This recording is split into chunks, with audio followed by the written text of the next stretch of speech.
anyone that's been to a sporting event, the atmosphere before a game, I think Game Time Decisions has that same exact atmosphere. This is our arena. This is what we do. There is going to be an energy to Game Time Decisions that you will feel night in and night out. The excitement you get when you lock your bets in, when you're figuring out what you want to do, we can zone in on the biggest games each night. I want this to be the place that people come to before the games start so they feel as ready as possible to lock in their cards. We are going to hit every single one of those markets that you need to know about. We're gonna go through every single thing, and I've got a great team behind me that's gonna help me get the job done. There is not gonna be a better place, I promise you, than Game Time Decisions to get that new information, react to it, and be able to then bet accordingly. We will have everything at our disposal, and we will use that to our advantage. I'm Kevin Walsh. Tune into Game Time Decisions from 6 to 8 p.m. Eastern on SportsGrid. Their head coach has experience making deep playoff runs in Ime Udoka, and they have a point guard in Fred VanVleet that's 1A type. So they're not completely foreign to all of this. If you're leaning either way, take the over 5.5 games, or for a little bit more money, plus 1.5 games for the Houston Rockets. It will go at least 6. Betting above the rim, only on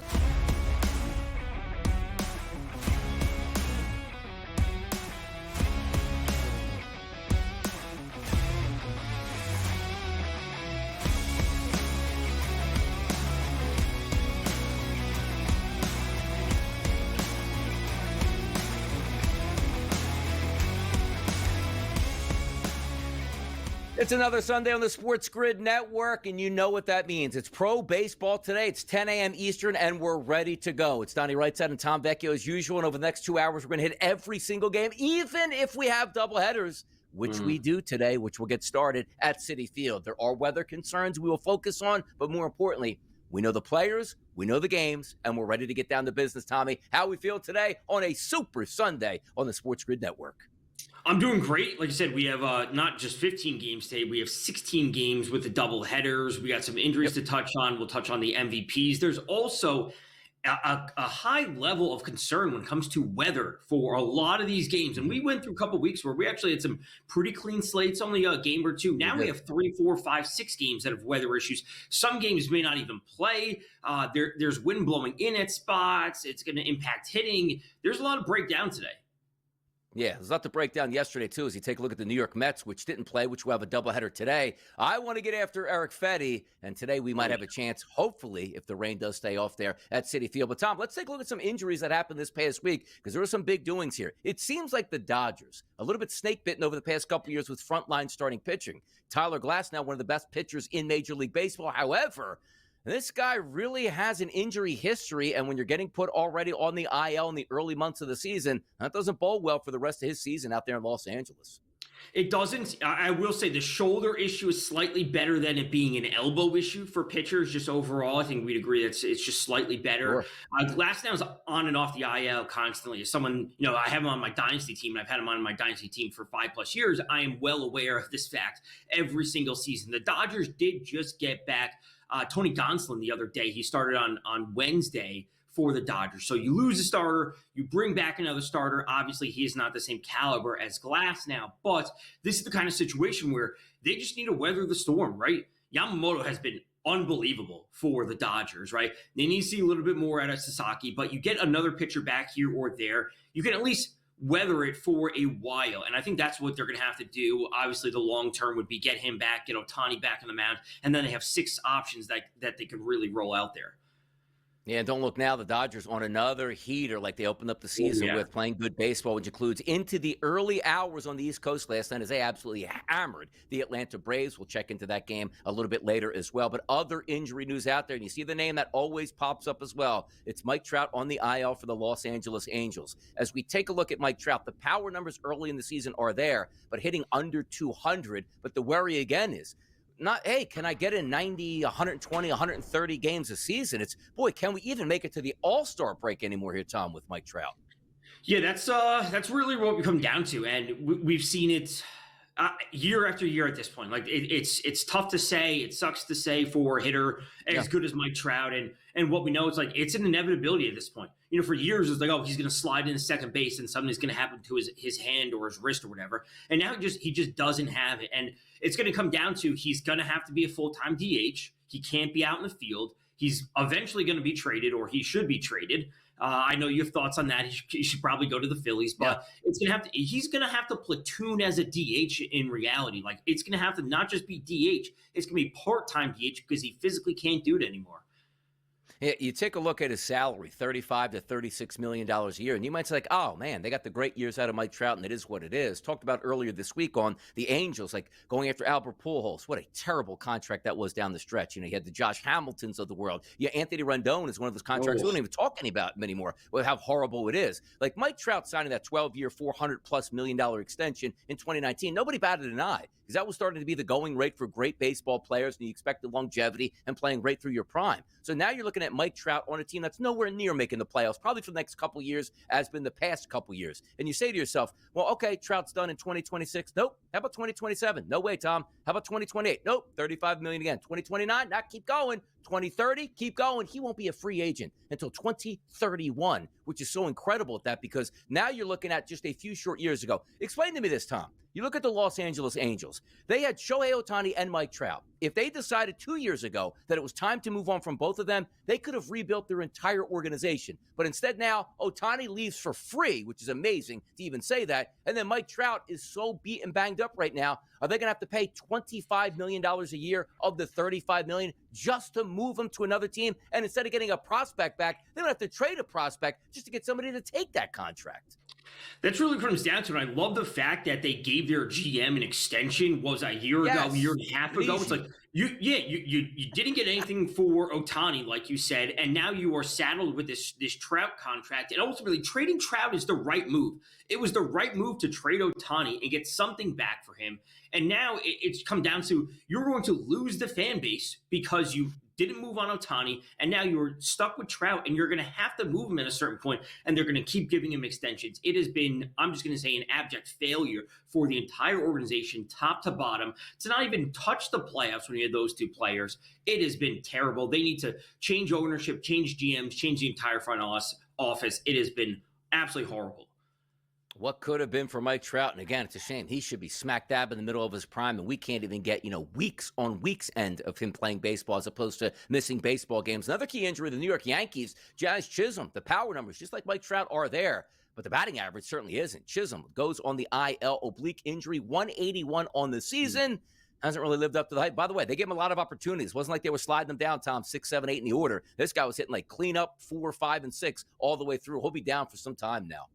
Yeah, the quote from Aaron Boone was that it's going to be a while, or it's going to be a long-term thing, whatever the, something to that effect. And it's going to come down to the fact that they need someone else to step up in that spot. Bellinger's been off to an okay to kind of slow start. They need him to start turning up. Obviously, Judge and Goldschmidt have been fantastic. We've seen plenty of power and have been Rice at times, Austin Wells at times. Everyone has to do just a little bit more. And really, someone like Dominguez, like this is the player that if he's going to be bumped up in the order, he really has to take advantage of this opportunity. He has to start putting together consecutive games of good at-bats and good fielding, because that's what it comes down to. He's being pulled a lot for fielding. So, Stanton's moved to the 60 IL. Chisholm's out for a while. Someone else has to do something in the midterm. No, it certainly does. But we'll keep you updated on those injuries as they happen along. It's great. So we sort of have that powwow every Sunday to open up the show and say, all right, what happened last week? What do we think is going to happen today? But some of those key injuries, which includes Mike Trout, boy, that's devastating on his career. And again, under contract at $35+ million until 2030. Free agency in 2031. Oh, my goodness, at this point. But let's take a look at some key spots yesterday, Tom, which where I was interested in? The Marlins and the Athletics. You talk about one of the best closers in Major League Baseball getting blown up in the 9th inning. How about the Marlins? A 9-6 victory over the Athletics. 15 total runs scored, and they got to Mason Miller yesterday. They got to him, and, for one of the best pitchers, ballparks in the league. We have seen a lot of runs there over the past few days. Obviously, it happens at times. It's going to happen to every pitcher, but it's an interesting sign that last week we talked about Devin Williams. We talked about Clase, and now Miller. Like, we're seeing some of the best closers in the league get beat recently. Now, this is just a kind of a one-off for Miller. The other pitchers certainly have their issues over multiple games, over weeks and weeks, but it's going to happen. The Marlins are a team where they got some young talent. I would say this is more of like a blip on the radar for them than rather something we can bank on a game-to-game basis. But you take a team first five and then they blow it, or you take a team first five and they come back and win. That's why I prefer full game money lines. I don't like the first fives. I want as much runway as possible to win games. Yeah, you're going up against Miller at times, but man, it's baseball. Weird stuff happens. He's going to blow a lead every now and then. Yeah, man, crazy statistics there for Stowers in that game. A couple bombs, grand slam in the ninth. Things were absolutely popping down in South Beach. By the way, I'm going to ask you a question, too, because we're coming up on the segment here. We'll get to that Athletics Marlins game and handicap that. We'll also take a look at some standings here over Major League Baseball and just get that recap of who's playing well. But I do want to ask you this as we lead into it. Any superstitions, Tom, for you when there is a rain delay? Do you feel like you always lose the bet on a rain delay?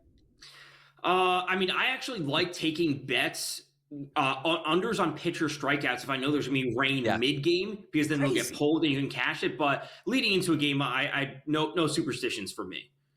I always have superstitions. Like, I didn't even bet the Dodgers-Braves game last night, and I saw the delay. Like, Schwellenbach's a good pitcher, got hammered. Like, of course he got hammered in that game. He had to sit around an extra 2 hours. We'll be right back. It's Pro Baseball Today on a Sunday.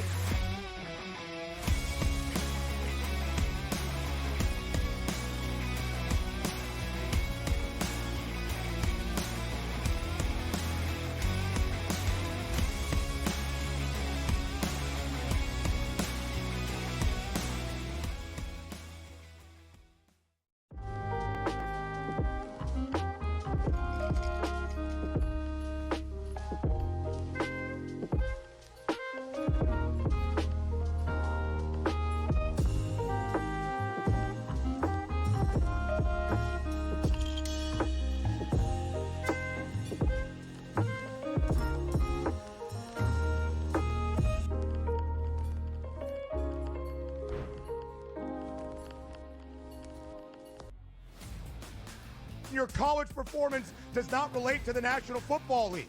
It never does. They played side by side with each other, and he wasn't as good as Quinn Ewers. That's an issue. That's a major issue. It wasn't that he wasn't as good as Quinn Ewers. Ever got to Texas. It wasn't that he wasn't as good as Quinn Ewers. It was Quinn Ewers' program, which Steve Sarkisian made very clear the entirety of the time that Arch Manning was in Austin. So for you to argue that because Ewers is a seventh-round pick, Arch Manning is not that good and not deserving of being first overall is asinine. It is wrong. It is incorrect. He's going to be number one overall. My whole thing was I'm buying you're doing your thing now where you double down on a take I'm not doing that. The best quarterback prospect to ever hit college football can't play. He's over not, a seventh-round pick were two who didn't even play good. Quarterbacks in the history of the sport. Quinn Ewers couldn't even play at Ohio State. He couldn't even play at Ohio State. Quinn Ewers. Go look it up.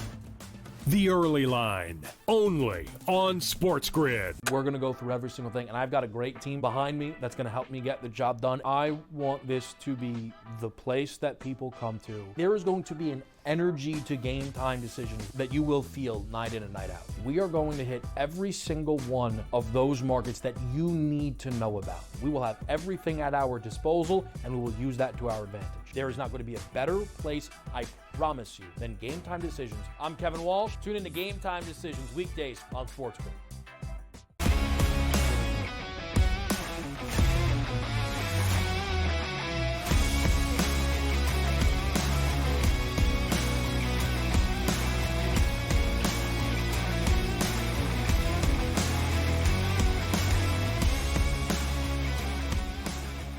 Let's get caught up on the standings here in Major League Baseball. Get that weekly update we love to do, and we're going to get right into the handicapping right after it. It's Tom Vecchio. It's Sonny Rightside here. It's Pro Baseball Today, Sirius XM Channel 159, right here on the SportsGrid Network. You already know the plan. 10 to 12 every Sunday. This is the place to be. If we look at the American League East, it's still the New York Yankees at 19-14. However, Tom, over the past 10 games, a 5-5 record, followed by the Red Sox, the Jays, the Rays, and the Orioles. You're talking about teams bunched up outside of the Orioles, which at 13-19, 4-6 in their last 10, can't get out of their own way. The lineup is too good to be this bad. But then you take a look at the Rays, 15 wins, Jays, 16 wins, Red Sox, 18 wins, and the Yankees, 19 wins. This is what we expected, a really tough and competitive division. Really tough competitive is obviously brings us, fantastic games on a night-to-night basis. I think you and I would probably agree, based on what we talked about preseason, that the Blue Jays may not be staying where they are. Their pitching staff is not good. They just signed a couple veteran pitchers. We can get to that maybe a little bit later, but Scherzer's still down. I just don't have a whole lot of faith in the bottom half of their lineup ultimately. I think the Blue Jays will ultimately fall down just a step or two, and I would like to have faith in the Orioles that they're a team that can put things together and start moving up the standings a little bit. But man, it has been a tough start for them. No, it certainly has been. Take a look at the Central Division. Those Tigers, man, playing good baseball. 21-13 on the season, in first place, 7-3 in the last 10 games, even if they're dropping a game yesterday, followed by the Guardians, the Royals, and the Twins, underperforming at 14-20. Then the White Sox at 9-24. But look at the Royals, Guardians, and Tigers up top here in the Central. Yeah, really liking what we've seen from the Royals and Tigers as of late, especially the Tigers. They started off a little bit slow. They broke off a bunch of wins. Obviously, they have great pitching. They're getting a ton of hitting from Riley Green and Spencer Torkelson. That is obviously fantastic to see, especially for Green. He went through a big slump after the season got started. The Guardians, J-Ram got hurt on Friday. Jose Ramirez, and then their pitching has been bad, man. Their pitching has not been good. Gavin Williams, Tanner Bybee pitching today. They have not been good. They're still missing Shane Bieber. It is a tough spot for the Guardians right now because the Royals are hot on their heels, and if the Tigers keep extending their lead, it is going to be a difficult situation to manage, especially when it comes to the wild card. Now, how about this? You want to talk about a wild card here, maybe fighting for a playoff spot? Look at those Seattle Mariners, 20-12 on the season, 6 straight wins, 8-2 in their last 10 games. Now a 3-game lead over the Astros. And how about this? Your Sacramento Athletics at 18-16 after a month of baseball. Plus, I'm impressed, man. Let's go. It is truly the Wild West of what we're getting for this. The Mariners are breaking off wins. Their offense is so much better this year compared to where it was last year. And no Logan Gilbert. Remember, we talked about him last Sunday about he's got the elbow issue. He got pulled from a start early. The Rangers, they're on a big losing streak, but they do have DeGrom on the mound today. The Athletics are looking great. The Astros, they're start off a little bit slow. They're getting Lance McCullers back today. His first start since 2022. We'll get into that game later. Wild West, Central, just a little bit wild. The East, I think things will kind of taper off once the Blue Jays fall, the Orioles rise. But the AL is crazy right now.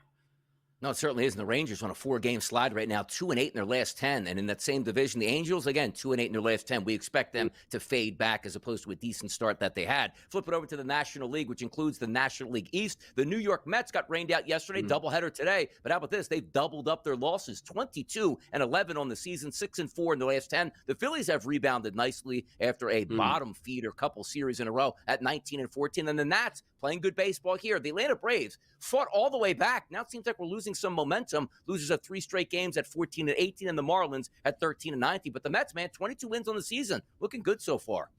Yeah, this is the Mets team that everyone anticipated them to be. Like, this is what the odds suggested, the moves in the offseason. This is what they should be competing for, the top spot in the NL East and really one of the top spots in the NL overall. As you said, we've seen a little bit up and down from the Phillies. Obviously, I think they will continue to surge forward over the long term, ups and downs. And the Braves are the most interesting because they had a really tough game at Coors Field. They got held to 1 run at Coors Field when Sale was on the mound. They lost that game. Obviously, losing to the Dodgers is to be expected at a certain point, but they're starting to rise slowly. I think it really comes down to the Nats, and I'm not going to say the Nats are going to make the playoffs. I'm sorry, Sam, our producer in the back, but the Nats are a team that's going to cause trouble to those other teams.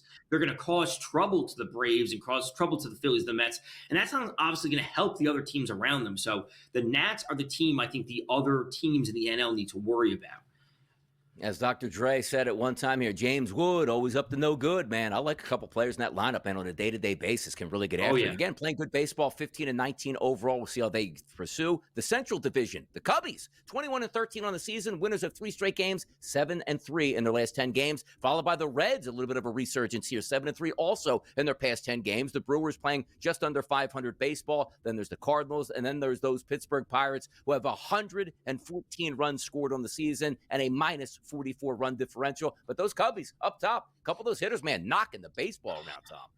It's all Cubs. It's going to be all Cubs from the start. They're going to win the division. The Pirates need to find some way to get Paul Skeens to pitch every single day, and they also need to find a way to transfer his skills to the hitting because they don't have it apparently.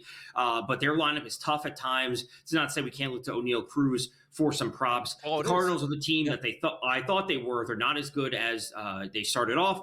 The Reds are a really fun team. We're going to talk about them a ton, and I don't think they'll compete for a wild card. But again, they're a team like the Nats where they're going to give other teams trouble at times, and they can't overlook that matchup. Cubs win the division, as we all expected. Yeah, Pittsburgh let me down yesterday. But the interesting part about that time, they scored 1 run. I had a 1 plus HRR parlay, which actually hit in a game where they only scored 1 run. So it's sort of feel fortunate that I actually pulled a winner out of that game and still ended up a loser over 2.5. That West, though, it feels with the Dodgers. Hey, a little bit of a downturn for the Dodgers. Not anymore. 23-10, winners of 7 games in a row, 7-3 in their last 10 games overall. And Buster Olney sent out a tweet this morning that said at 23-10, this is the best start for a reigning World Series championship since 1952. Away the Dodgers go in first place. But look at this, 21 wins for the Padres, 21 wins for the Giants. What a division, man. Woo.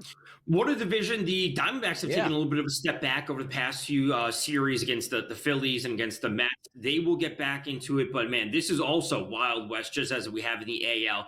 We're going to see at least 3 of these teams make the playoffs. The wild card's obviously going to be in play for those. Obviously, the Dodgers are always going to be the favorites in the division, as they should be. Diamondbacks need to pick themselves up in Philadelphia today. We'll see if that happens. Ranger Suarez going to make his first start of the Major League Baseball season for him. We're going to talk 2 lefties next. That's the Athletics and the Mark right here on Baseball Today.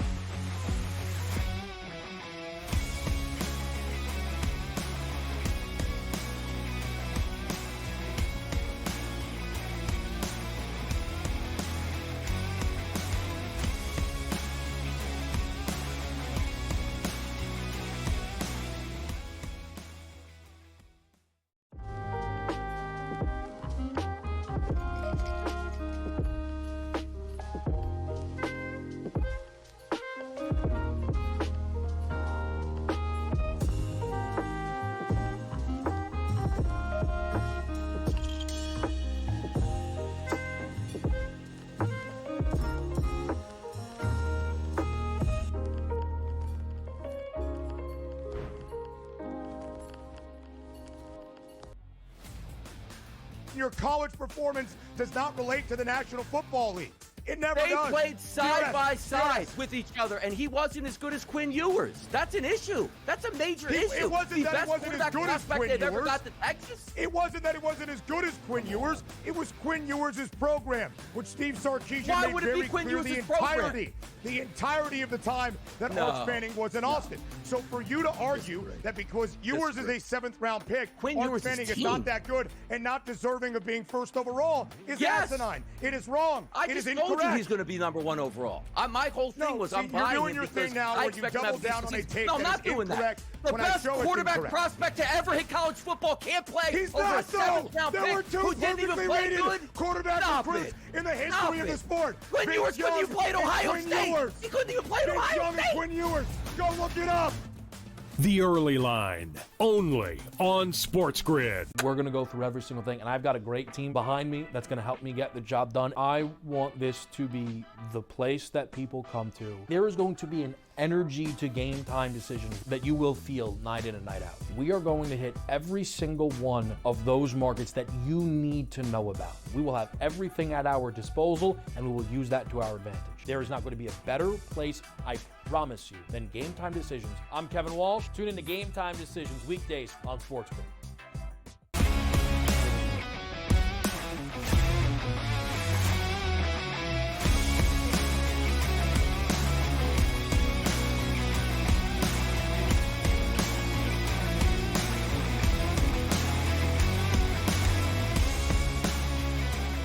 You want action? We got action. Pro Baseball Today, Tom Vecchio, Donnie right side. Let's start this handicapping path that we love so much here, and we'll start it down in South Beach at a 1:40 start, 9:29, 9:30 on the rotation. That's the Athletics going up against the Marlins. Sears, left-hander on the mound for the A's, and Cabrera, the left-hander on the mound for the Marlins.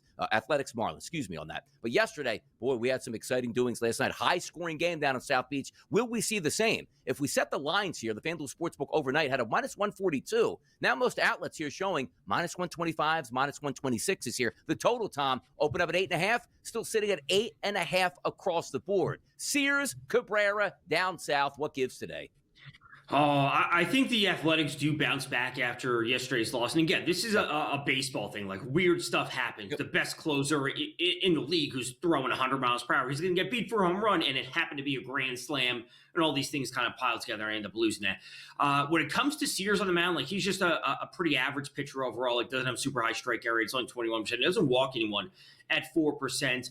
I know we can get into some of the power that he allows. It's a smaller sample size versus lefties, but Cabrera on the other side, I think, is far more interesting when we're looking at how do we approach this game from a prop perspective.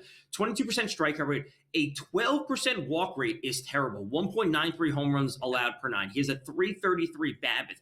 When we're looking at the power that he allows, it's over a 200 ISO versus both lefties and righties. And when we have talked about the Athletics lineup, what is it that we like? A lot of options. Jacob Wilson at the top of the lineup. He doesn't have a ton of power, but we look at Rooker, we look at Soderstrom, we look at Blade, we look at Langeliers. Everyone in the Athletics lineup today, I think, is primed for some power.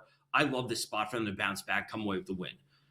Yeah, we take a look at Edward Cabrera here on the season. 18 2/3 innings pitched, a 7.23 ERA, but a 4.52 xFIP number, so getting a little bit unlucky. But J.P. Sears, by the way, 33 2/3 innings pitched, a 2.94 ERA, and a 4.19 xFIP number. So you figure the better pitcher on the mound would be that direction. Also, Sears, a left-handed pitcher. If we just look at that lineup today, we anticipate for the Marlins, Wagaman's got decent statistics against lefties, and Dane Myers, and also Kyle Stowers. Outside of that, not too many guys hitting left-handed pitching with any sort of power. You flip it over to the athletic side, going up against Edward Cabrera. We just told you that high ERA and slightly higher xFIP number. He's gotten hit both sides, lefty and righties here. And you take a look at that Oakland lineup today. Butler, Rooker, Soderstrom, and Langeliers all have high ISO power numbers against right-handed pitching, and also lining up here at 255. By the way, am I seeing this wrong here on my dashboard? Because I do see Cabrera listed as a lefty, but on my other dashboard as a righty at this point. Any idea on that? He's a righty. I see on Fangraphs, he's a righty. Yeah, no doubt about it. Yeah, I'm looking at two different spots. You just have it listed differently. So there you go. Yeah. No lefty on the mound for the Marlins, righty on the mound, which means line up some of those left-handed batters here for the Oakland Athletics, or I should say Oakland Sacramento Athletics at this point. But runs could be, like, if we're looking at the 8.5, you feeling over in this game? We're getting some runs here? I mean, it really comes down to the Marlins, what they do, because we could say the Athletics win this game. Yeah, I was 6-2, 6-1, 5-1, where the Athletics do their part. They score, but it comes down to the Marlins. Will they score the runs to add in, just push it over the 8.5? Gotcha. Look at that. So down in South Beach to start the day off here. We're going to take a look next year at the Pirates and the Padres here. But before we do that, spotlight, baby. Fernando Tatis has been nothing short of spectacular this season. How about a 342 average, 8 bombs on the year, 18 RBI, and 8 stolen bases for Tatis? If we take a look at him in that odds market to win the MVP, he's third in line at a plus 440 price. The leader in the clubhouse right now, that is the Los Angeles Dodgers, Shohei Ohtani. And I'm not sure he deserves to be there solely based on stats. Just want to make that clear. When you're looking at him, he's barely in the top 10 when it comes to home runs. He's not in the top 10 when it comes to RBIs. He's a dozen RBIs away from hitting the 10th best. He's not in the top 10 when it comes to average. We're looking at him and saying, okay, once he gets on the mound, he's pitching and he's hitting. But solely looking at the stats that he has now, we can make the case that Corbin Carroll is having a great year. Pete Alonso is having a fantastic season for the Mets. And obviously Tatis is up there as well. We could have, and Kyle Tucker is awesome for the Cubs. There are legitimately 4 other options in the NL that could really compete with Ohtani. But once he gets on the mound, everyone's going to lose their mind saying, he's pitching and he's hitting. Therefore, he's the MVP. Yeah, current updated numbers here. You got, 7 guys at 18-1 or less to win the MVP in the National League. Then you start to get to some of those bigger numbers and some exciting players. Ellie De La Cruz, 50-1. Bryce Harper, 60-1. You take a look at Mookie Betts, 60-1. O'Neal Cruz at 70-1. I do feel it's up in the air, but it's just that name and Ohtani. Sooner than later, the Dodgers are going to be fantastic again, which they are. They'll play good baseball. You get the extracurriculars. He'll be in the spotlight. He's getting home runs maybe on Sunday Night Baseball tonight, and all factors into that equation. But Ohtani is a plus 240 favorite. And by the way, we're going to talk American League MVP odds in just a little bit. Every single week, they get more unbelievable. Stay tuned, because we're going to get to the Padres and the Pirates next.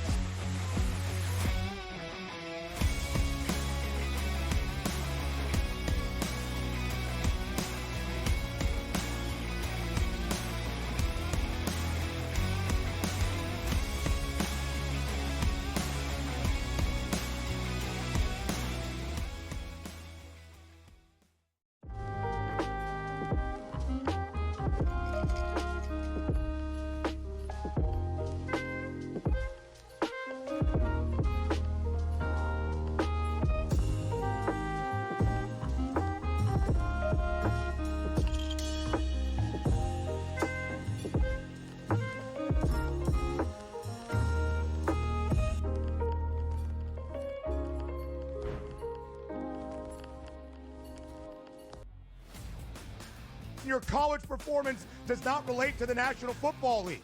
It never does. They played side by side with each other, and he wasn't as good as Quinn Ewers. That's an issue. That's a major issue. It wasn't that it wasn't as good as Quinn Ewers. Ever got to Texas. It wasn't that it wasn't as good as Quinn Ewers. It was Quinn Ewers' program, which Steve Sarkisian made very clear the entirety of the time that Arch Manning was in Austin. So for you to argue that because Ewers is a 7th-round pick, Arch Manning is not that good and not deserving of being first overall is asinine. It is wrong. It is incorrect. He's going to be number 1 overall. My whole thing was I'm buying you're doing your thing now where you double down on a take that is incorrect. The best quarterback prospect to ever hit college football can't play. He's over not a 7th-round There were pick two who didn't even play good. quarterback recruits in the history of the sport. Quinn Ewers couldn't even play at Ohio State. He couldn't even play at Ohio State. Quinn Ewers.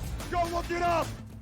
The Early Line, only on SportsGrid. We're going to go through every single thing, and I've got a great team behind me that's going to help me get the job done. I want this to be the place that people come to. There is going to be an energy to game time decisions that you will feel night in and night out. We are going to hit every single one of those markets that you need to know about. We will have everything at our disposal, and we will use that to our advantage. There is not going to be a better place, I promise you, than Game Time Decisions. I'm Kevin Walsh. Tune in to Game Time Decisions weekdays on SportsGrid.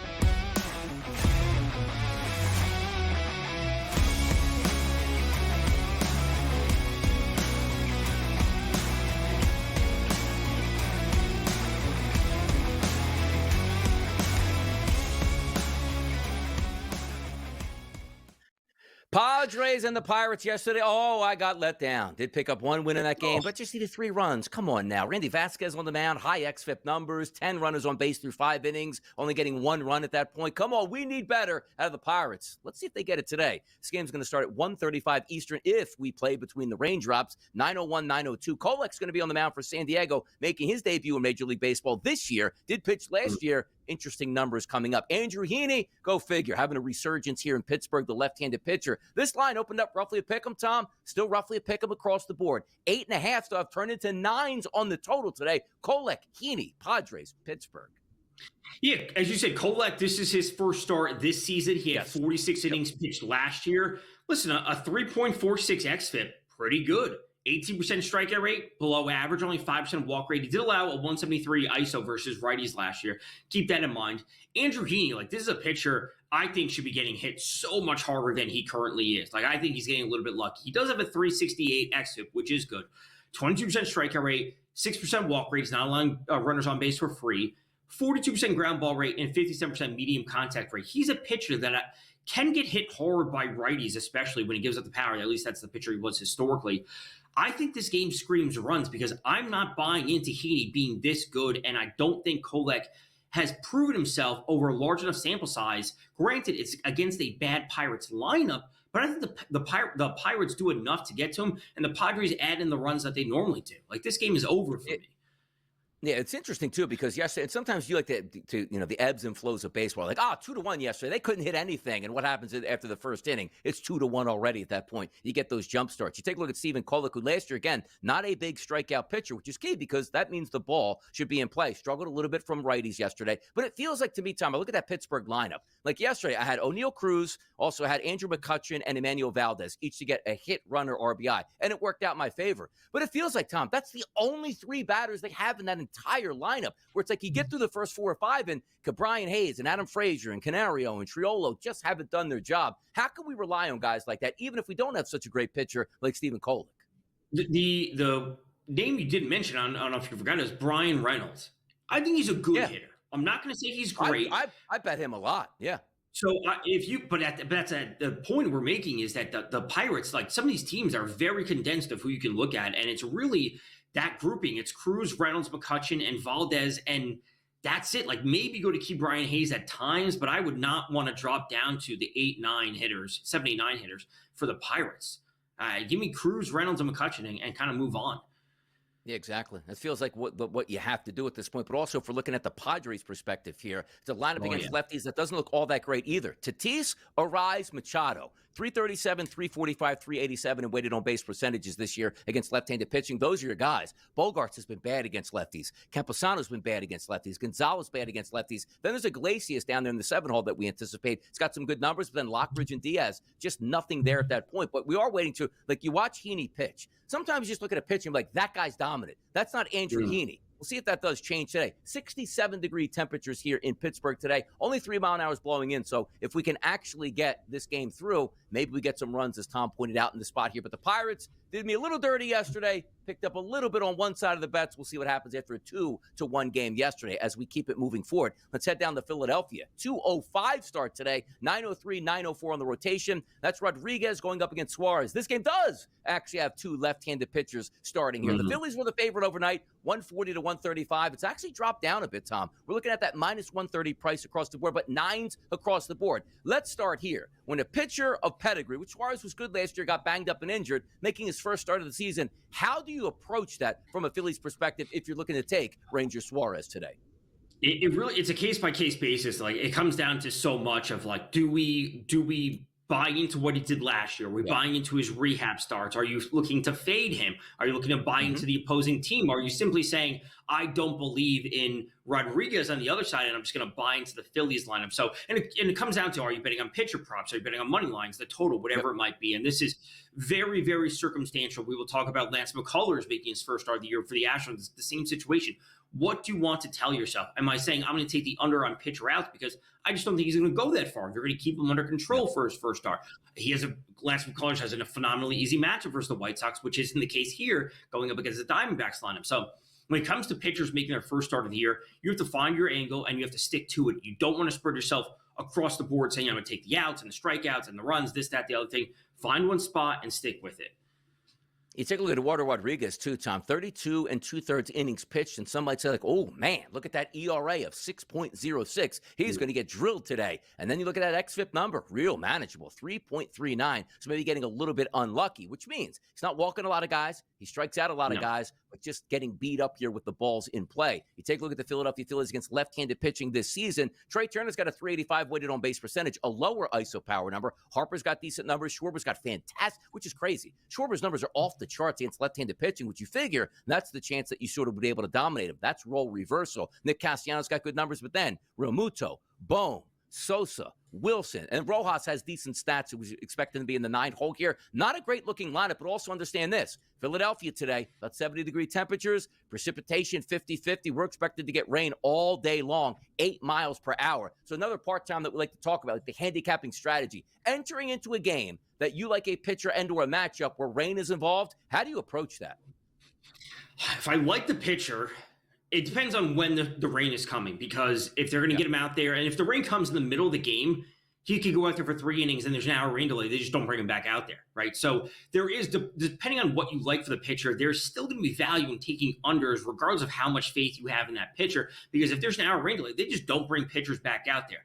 If the rain's going to come early, as we saw last night between the Dodgers and the Braves, a pitcher having a normal starting routine and then being completely thrown off for an hour, hour and a half does impact them. They may not come out there with that same intensity that they have in the first few innings. So find your props, stick with them. For today's example, I would say there's a reason to take unders on Suarez if you can find them. I didn't find any outs on him or McCullers because I'm worried about the rain. I'm also worried about the length that they'll be out there. So I like unders essentially when pitchers are going to be dealing with rain when it's all said and done.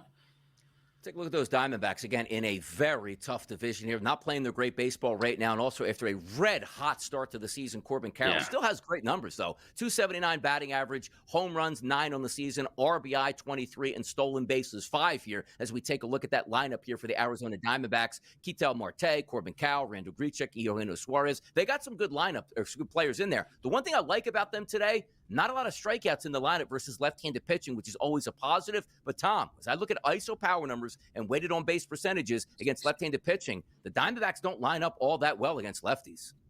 They don't. They're a team that can put the ball in play. Someone like Perdomo has a sub 10% strikeout rate overall in the season, and he's not going to swing and miss, but he can walk a lot.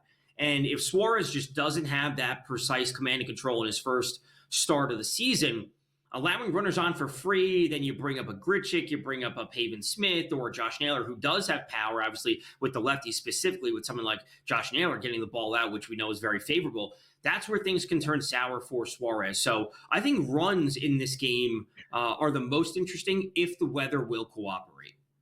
Yeah, hopefully it does at that point, too. And also, just taking at the overall outlooks between these two teams, the Diamondbacks and the Phillies, a little bit tougher of a path you would figure to get to the playoffs being out there in the National League West because you're not probably going to win that division. Now, they did have the good start here, but also talking about the Padres are really good out in that division. You also take a look at the San Francisco Giants, maybe surprising, and the Dodgers on top of it. You sort of have that little bit of a lull right now, which you can't afford too many losses to bury yourself today, which is why, Tom, little bit of a sneak peek when we start to talk about some lively underdogs. Your boy might be looking towards the D-backs today. How about that? We got some underdogs that we're going to be talking about later. There are some interesting spots to attack. There's some heavy favorites between the Giants and the Astros. We don't want to go into those teams, but manageable dogs that can win in good spots with good pitchers. We'll touch on that later. Absolutely. And by the way, we are worried about some weather conditions in certain spots. The next game we're going to talk about in the next segment, that's the Cubbies and the Brewers. Thank goodness. It's a dome game. We're not worried about the weather. Let's get down to see some of these pitching matchups and how these two will play out in the NL Central. You know how we do it. It's a Sunday. It's SportsGrid. It's pro baseball today. It's Tom and Donnie. We'll be right back after this short break.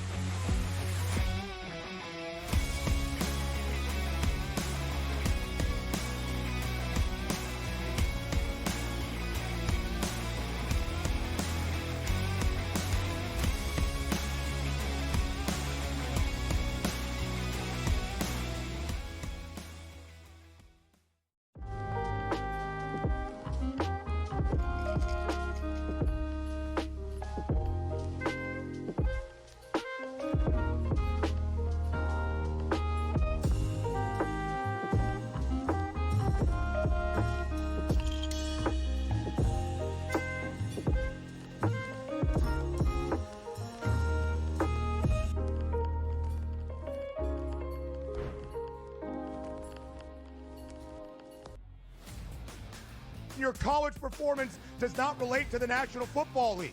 It never does. They played side by side with each other, and he wasn't as good as Quinn Ewers. That's an issue. That's a major issue. It wasn't that it wasn't as good as Quinn Ewers. Ever got to Texas. It wasn't that it wasn't as good as Quinn Ewers. It was Quinn Ewers' program, which Steve Sarkisian made very clear the entirety of the time that Arch Manning was in Austin. So for you to argue that because Ewers is a 7th-round pick, Arch Manning is not that good and not deserving of being first overall is asinine. It is wrong. It is incorrect. He's going to be number 1 overall. My whole thing was I'm buying you're doing your thing now where you double down on a take that is incorrect. The best quarterback prospect to ever hit college football can't play. He's over not, though. There were 2 who didn't even play good quarterback recruits in the history of the sport. Quinn Ewers couldn't even play at Ohio State. He couldn't even play at Ohio State. Quinn Ewers.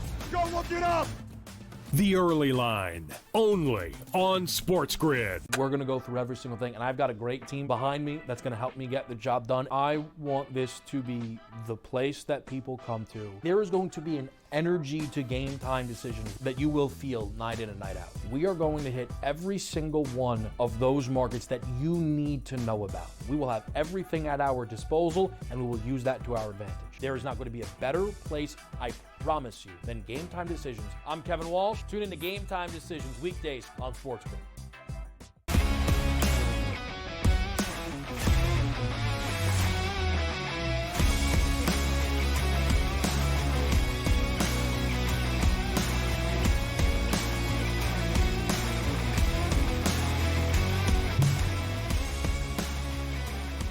Right back at it, talking Major League Baseball here. Central Division in the National League, 9:05, 9:06 on the rotation, a 2:10 start here. Not worried about weather conditions, as we stated, because we're playing in Milwaukee with a dome. Imanaga, the left-handed pitcher for the Cubs, will be on the mound. Freddie Peralta, the right-handed pitcher from Milwaukee. This line opened up roughly a pick'em, Tom. Hasn't changed all that much in a total. Open up at 7.5, still sitting at 7.5 across the board. Take a look at the pitching matchups that he sees. Shota Imanaga, 2025, 39 innings pitched, a 2.77 ERA, 30 Ks on the season, and a whip rate of 1.13. Let me just see if I can take a look here also at Imanaga's numbers. Here's what's interesting about that. Great ERA, higher xFIP number, though, for Imanaga, which is something we'll talk about in a moment. And then Freddie Peralta on the other side for us, Tom. 2025 statistics here, 39 and a third innings pitched here, 2.52 ERA, 41 Ks, and a whip of 1.07. And if we take a look at Freddie Peralta's numbers here, a 3.93 xFIP number. So the xFIP's a little bit higher than the ERA, but Imanaga's really sticks out here. Let's talk that pitching matchup first here. Imanaga and Peralta for you. Yeah, they're both good pitchers, and we could say that Imanaga is certainly a great pitcher. When we're discussing the xFIP versus the ERA, obviously we prefer to use xFIP. That's more of a leading indicator of where things should be. But when you're looking at Imanaga, it's an 18% strikeout rate, or 18.9 to be exact, which is a bit lower than the 25 we saw last year. His walk rate is also up at 8.2% this year compared to the 4% that we saw last year. So he's letting more runners on base for free. He's not striking them out as much. The BABIP is also 220 this year compared to 264. So his BABIP should be due for some regression. You would like to think that he gets more strikeouts going. You would like to think that he stops allowing runners on for free. He's also allowing 1.62 home runs per 9. So I can understand why the xFIP is a little bit higher compared to the ERA. And the ERA is fantastic at 2.77. But when we're looking at this from a betting or prop perspective, Donnie, are we saying that actually Imanaga may be worth attacking in certain spots because he is actually due for some regression? He really is, because I'm taking a look at my notes right now. And again, we just went over his xFIP stats on the season.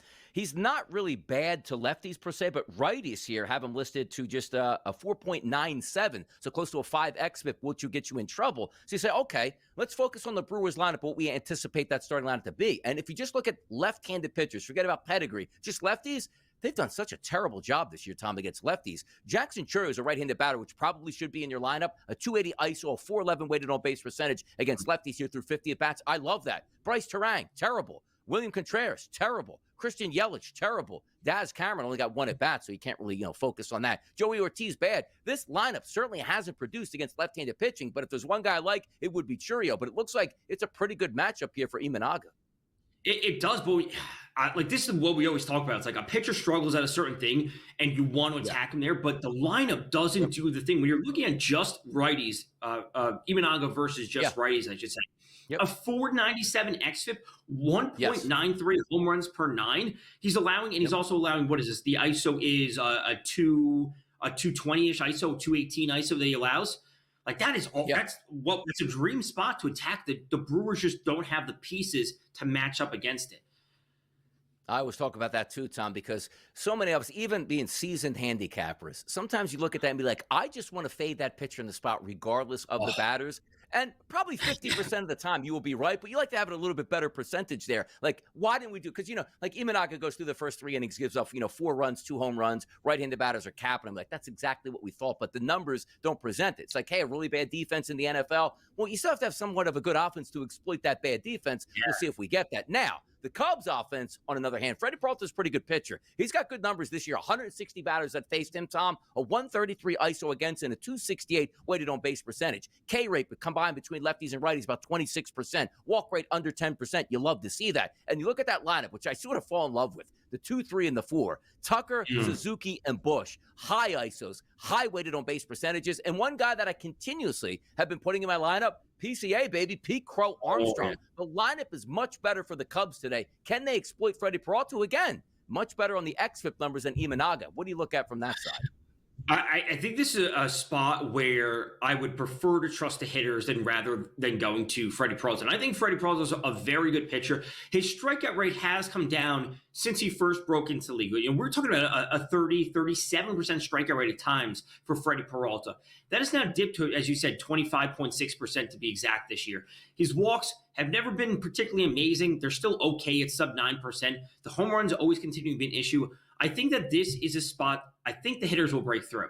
For as good as Freddie Peralta is, the Cubs lineup is absolutely on fire. You didn't mention Happ at the top, but he would definitely be not the top option for me. But Tucker, Suzuki, Bush, Nico Horner, and PCA, I think are fantastic options. Like we're talking about 5 different choices from the Cubs.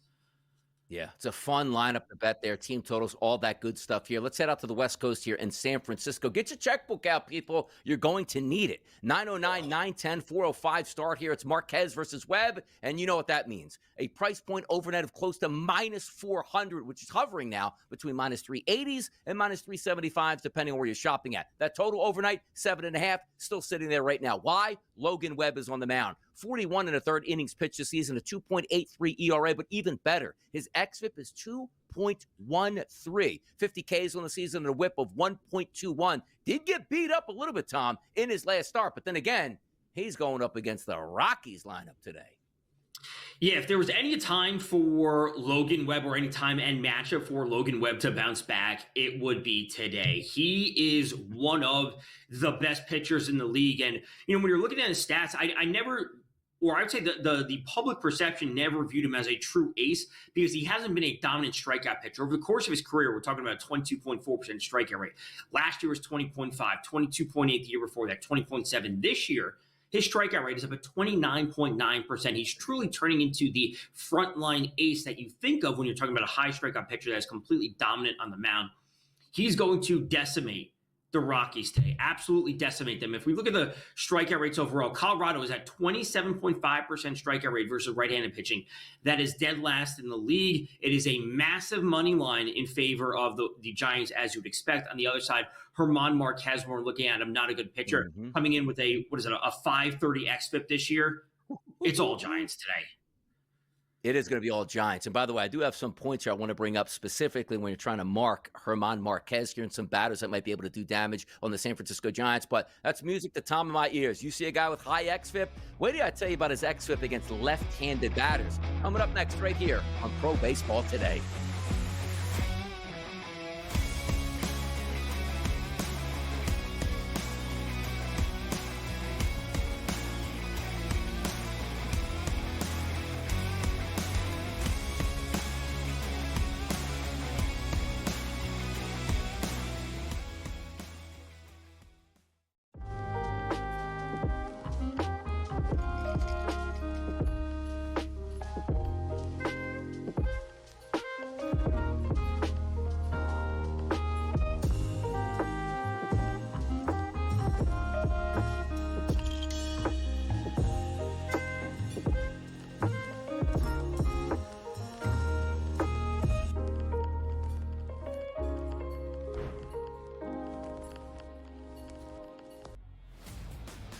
Your college performance does not relate to the National Football League.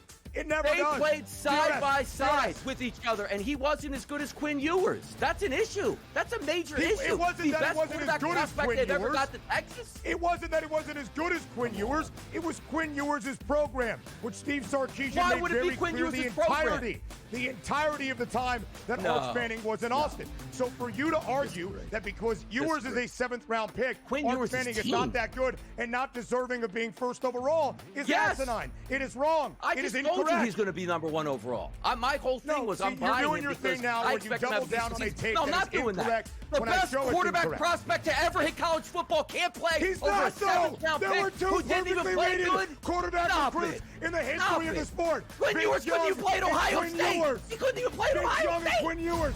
Go look it up. The Early Line, only on SportsGrid. We're going to go through every single thing, and I've got a great team behind me that's going to help me get the job done. I want this to be the place that people come to. There is going to be an energy to game time decisions that you will feel night in and night out. We are going to hit every single one of those markets that you need to know about. We will have everything at our disposal, and we will use that to our advantage. There is not going to be a better place, I promise you, than Game Time Decisions. I'm Kevin Walsh. Tune in to Game Time Decisions weekdays on SportsGrid.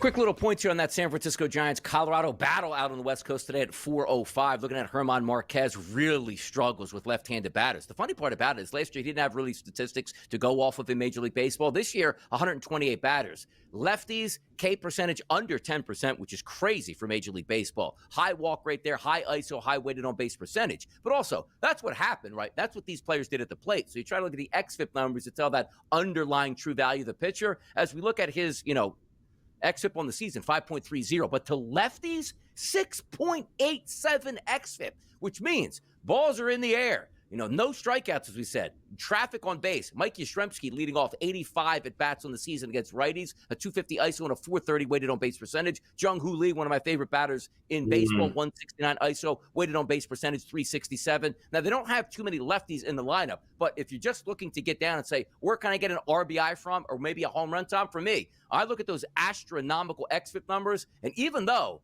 it's not a great hitting ballpark, I can't get away from those numbers, man. I'm going to be fading them with some left-handed bats today.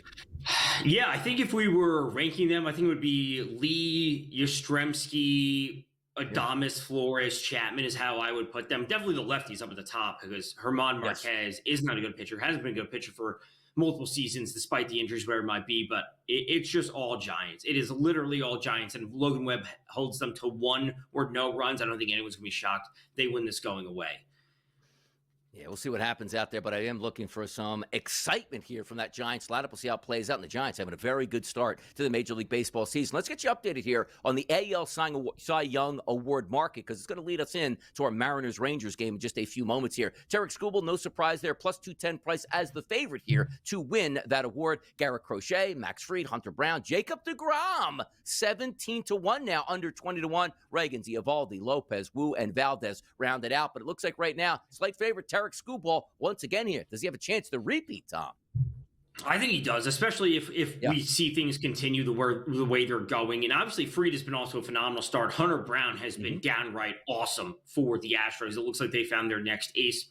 I think it's going to come down to, let's call it this 4-horse race between Skubal, Crochet, Fried, and Brown. That's where I really think things are going to be going. Is there value in taking one of the longer shots like a deGrom who's on the mound today? I think so. You have to find that one pitcher and stick with them and know that they have to overcome a lot because it's not like they're just jumping 1 or 2 players. They have to jump 4 players. They're actually all amazing to start the season. Exactly. 925, 926 on the rotation, a 235 start today. That is Seattle and Texas. It's Evans and deGrom on the mound. And some of deGrom's statistics here in 2025, 33 innings pitched, a 273 ERA, setting the clock back here. Love to see that. 33 Ks on the season and a whip of 1 here. If we look at his extenuating numbers through those 33 innings, a 3.51 xFIP number, certainly, which is manageable. Not a lot of innings and information on Evans, but if we're lining this game up, a heavy favorite overnight, about a minus 185 price point here for the Texas Rangers, who aren't playing that great of baseball right now. That has dropped at some outlets, Tom, around a minus 175, minus 174 area. That total overnight at 8.5 stays identical here, is where it sits. deGrom and Evans today, Mariners and the Rangers. Yeah, this is a really interesting matchup. I think it's probably one of the tougher ones to handicap on the slate just because we have the Mariners on this massive winning streak. The Rangers are struggling right now. They just sent down Jake Berger. deGrom is awesome, but are we trusting them and their lineup to get things through? As you said, Logan Evans on the other side for the Mariners. He had his first MLB start last week, so he has literally 5 innings pitched at the major league level? Are we going to take his 15% strikeout rate and 15% walk rate as something we can etch in stone? No, of course not. 5 innings is nothing for a pitcher. When it's all said and done, I will always say that I believe in the variance of baseball, and I think the Rangers come away with this win just because that's what's going to happen. The Mariners are eventually going to lose, and the Rangers will come out with the win. Do I want to bet minus 174 on the money line? No. I still think the Rangers win, though. You take a look, too, because how many times have we said it, or even over the years, Tom, like, man, the Mariners, they got the starting pitching, they got some of the bullpen help, they got a pitcher's ballpark, but they just can't get base hits. You take a look at a couple batters in this lineup today. Jorge Polanco is a switch hitter who will be batting from the left-hand side. Against right-handed pitching this year, Tom, how about a 449 ISO and a 529 weighted on-base percentage with under 10% strikeout rate? And then you take a look at our guy, Cal Raleigh there, 94 bats as a switch hitter, whole bat lefty today, a 410 ISO and a 444 weighted on-base percentage. A couple of those guys have really stepped up in that Mariners lineup, Tom. Not only them, but J.P. Crawford has moved all the way up to the leadoff spot. Give a little bit of protection for Julio Rodriguez. They're getting some power out of Crawford. I think they're in a good spot to compete. And if their offense can continue, and then they get Logan Gilbert back along with George Kirby and Matt Bratt, that is a full, well-rounded team. Yeah, first 6 batters in the lineup: Crawford, Polanco, Rodriguez, Raleigh, Arozarena, and Tellez, all high weighted on base percentages, the majority high ISO power numbers. Great stuff here. Twins, Red Sox on deck next.